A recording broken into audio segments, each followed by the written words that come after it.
Bienvenue dans la maison du Seigneur. J'espère que vous vous portez bien et que vous êtes disposés à recevoir la parole du Seigneur avec bienveillance.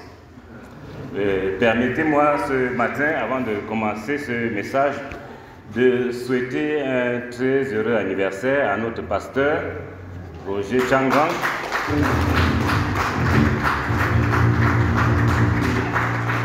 qui effectivement est né un 13 février, le 13 février 1960. Donc voilà. Et le message que j'ai préparé ce matin, le frère Larry l'a introduit et j'ai eu une appréhension me demandant comment j'allais le développer parce qu'il l'avait très bien introduit sur la bienveillance de Dieu et notre bienveillance. Alors ce matin, j'ai intitulé Bienveillance, la bienveillance, socle de vie. Tant ce thème me semble transversal et englobant. La bienveillance, c'est la bonne disposition envers autrui, la bonne disposition à faire l'envie de faire du bien, nous a dit le frère Larry. Et précédemment, nous avons étudié l'hospitalité, la reconnaissance, et je me suis demandé où se situait la bienveillance dans tout ça. On se rend compte que sans bienveillance, ni l'hospitalité, ni la reconnaissance ne peut être possible. Et l'amour alors, on voit que ça se confond avec la bienveillance et on se demande, est-ce que c'est parce qu'on aime qu'on est bienveillant ou c'est parce qu'on est bienveillant qu'on est capable d'aimer? Je ne sais pas quelle est la bonne réponse, mais nous voyons que les termes sont imbriqués et en tout état de cause, l'idée de faire le bien à autrui, l'idée d'être disposé à faire que les gens soient heureux autour de nous est celle qui domine et qui conduit la vie du chrétien.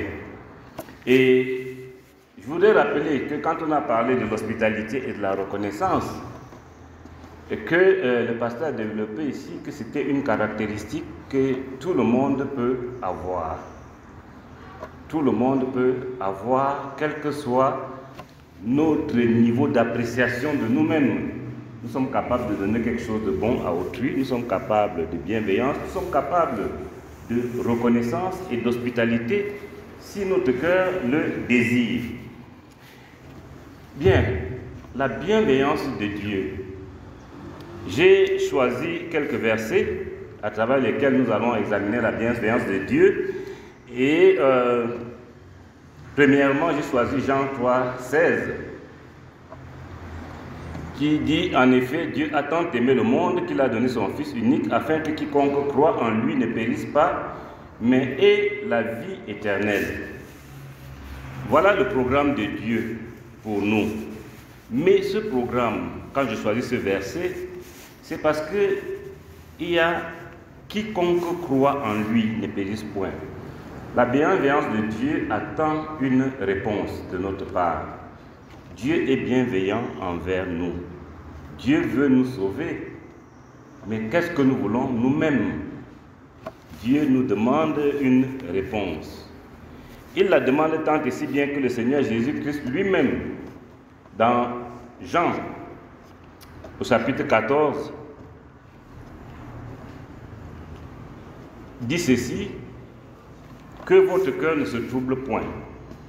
Croyez en Dieu, croyez aussi en moi. Il y a beaucoup de demeures dans la maison de mon Père. Si ce n'était pas le cas, je vous l'aurais dit. Je vais vous préparer une place. Tu peux continuer versets 3 et 4.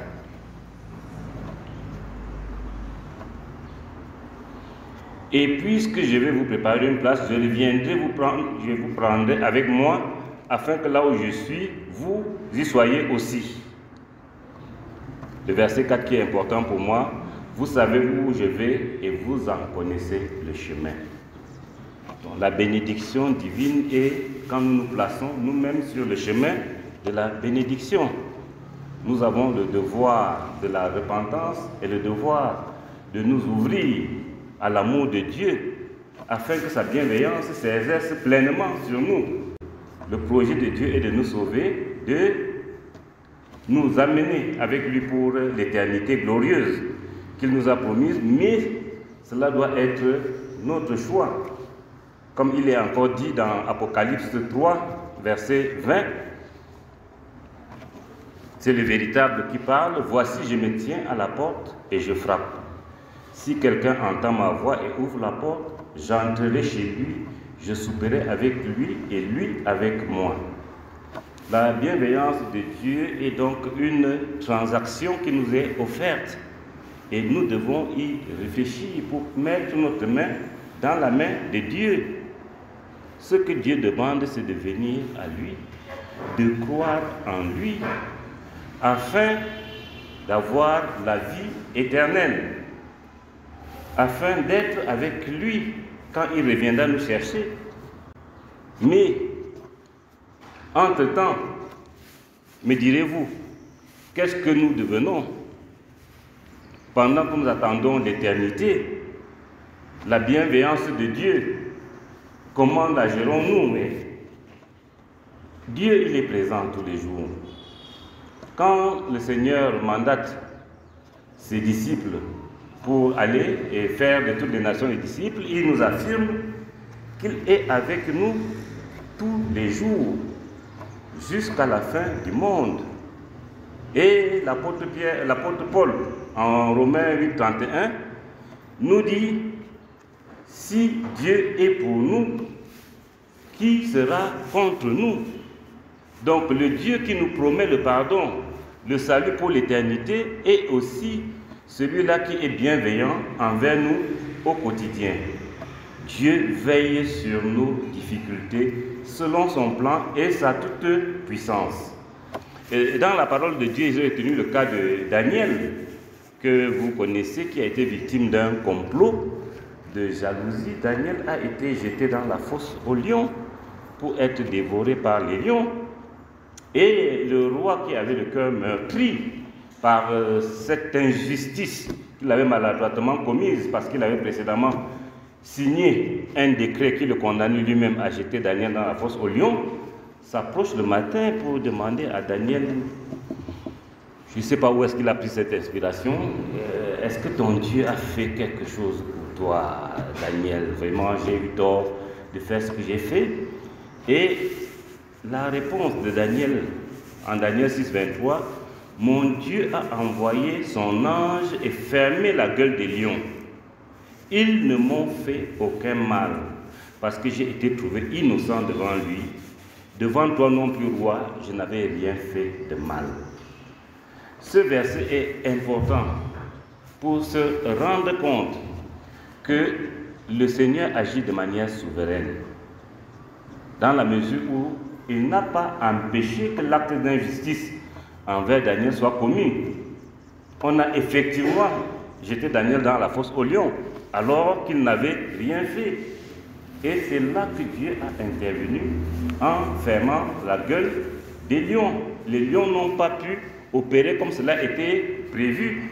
Et n'allons pas chercher d'explications trop loin, parce que, après Daniel, les gens qui l'avaient accusé l'ont remplacé dans la fosse, et la parole dit qu'avant même qu'il n'atteigne la fosse, ils ont été entièrement dévorés. Donc les lions n'ont pas protégé Daniel parce qu'il n'avait pas faim, c'est effectivement parce que le Seigneur a fermé leur bouche.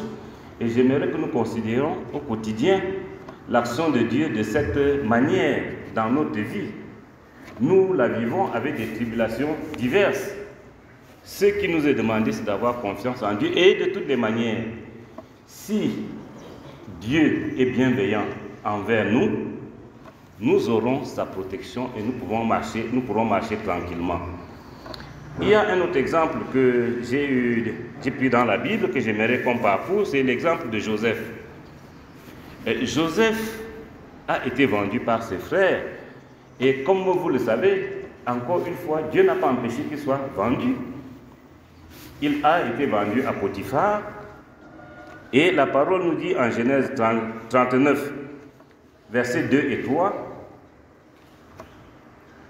l'Éternel fut avec Joseph, et la réussite l'accompagna. Il habitait dans la maison de son maître égyptien. Son maître vit que l'Éternel était avec lui et tout ce qu'il entreprenait, l'Éternel le faisait réussir entre ses mains. Voilà l'assistance que Dieu a donnée à ce supposé esclave ou l'esclave vendu. Dieu était avec lui et tout ce qu'il entreprenait réussissait. Et son maître a remarqué cela et lui a confié la gestion de tous ses biens. Joseph a géré la maison et ça n'a pas empêché que d'autres malheurs lui arrivent. Joseph a été jeté en prison parce qu'il n'a pas accepté les avances de la femme de Potiphar. Le Seigneur, encore une fois, n'a pas empêché que Joseph soit jeté en prison.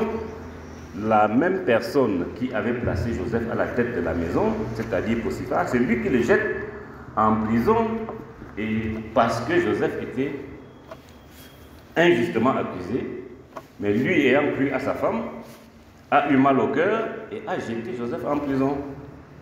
Et encore une fois, l'intervention de Dieu, nous allons lire au verset 20 et 21 du livre de la Genèse. Il s'empara de Joseph et le mit en prison à l'endroit où les prisonniers du roi étaient enfermés. Il resta là donc en prison. L'Éternel fut avec Joseph et étendit sa bonté sur lui. Il lui fit gagner la faveur du chef de prison. Voilà encore une fois le sort quotidien de Joseph retourné par Dieu. Dieu nous assiste au quotidien selon son plan.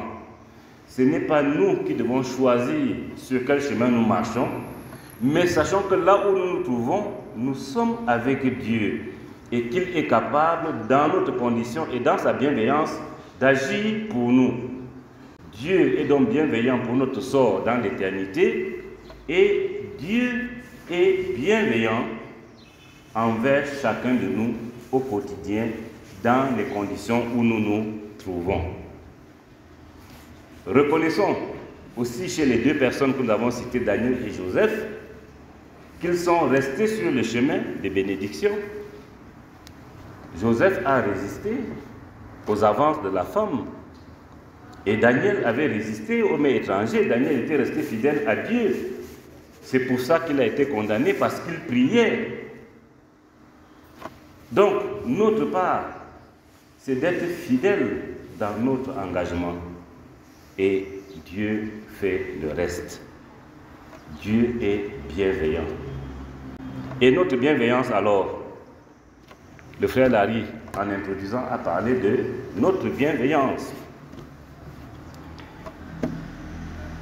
Quand il a été demandé au Seigneur le plus grand des commandements, il a dit: tu aimeras le Seigneur ton Dieu de tout ton cœur, de toute ton âme, de toute ta pensée. C'est en Matthieu 22, 37. Et tu aimeras ton prochain comme toi-même. Tu aimeras ton prochain comme toi-même.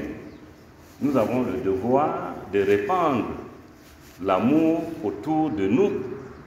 Et comme nous l'avons dit au début, comment répandre l'amour si nous ne sommes bienveillants? Nous devons avoir des bonnes dispositions envers ceux qui sont autour de nous, de manière à pouvoir pratiquer l'amour que Dieu donne. Proverbe 22, au verset 9. L'homme au regard bienveillant sera béni parce qu'il donne de son pain au plus faible. Comprenons ici qu'il donne ce qu'il a à celui qui a besoin. Donc, nous devons être bienveillants, capables d'agir autour de nous comme le Seigneur nous demande et donner ce dont nous disposons de la part du Seigneur à ceux qui nous entourent. Nous pouvons revenir sur le cas de Joseph pour constater que Joseph a été une fois de plus élevé, cette fois-là plus haut. Il a eu à gérer tout le pays. Et ses frères affamés qui l'avaient vendu sont venus vers lui. L'histoire nous raconte la parole de Dieu nous raconte que Joseph a été bienveillant envers ses frères. Joseph a été capable de pardon. Il n'y a pas eu chez Joseph un soupçon de vengeance. Pas le moindre soupçon de vengeance. Joseph a été bienveillant. Et nous alors, est-ce que ces exemples nous parlent? Est-ce que nous hésitons, nous cherchons à savoir qu'est-ce que nous devons faire? Ne cherchons pas à savoir qu'est-ce que nous devons faire. Pourquoi?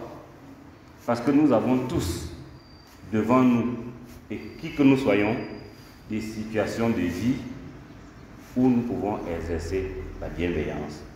Souvent, nous sommes, entre guillemets, bloqués parce que nous avons une trop basse idée de nous-mêmes.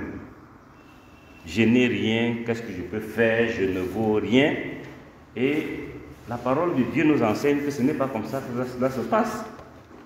Nous pouvons être bienveillants si nous sommes attentifs au sort de l'autre, si nous sommes ouverts, disposés à faire du bien. Et dans la parole de Dieu,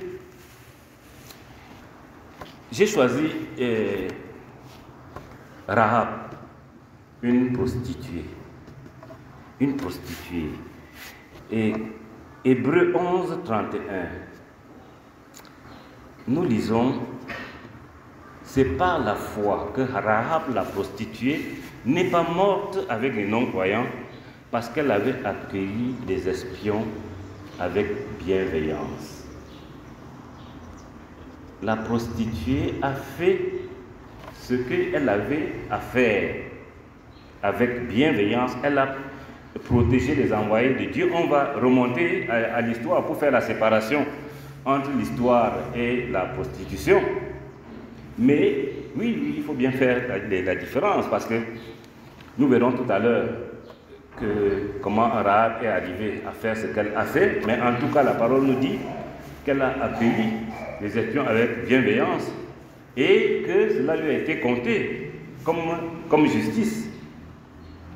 Et donc, si nous remontons à l'histoire, c'est dans Josué au chapitre 2, à partir du verset 8, nous lisons, avant que les espions se couchent, Rahab monta vers eux sur le toit et leur dit, je le sais, l'Éternel vous a donné ce pays.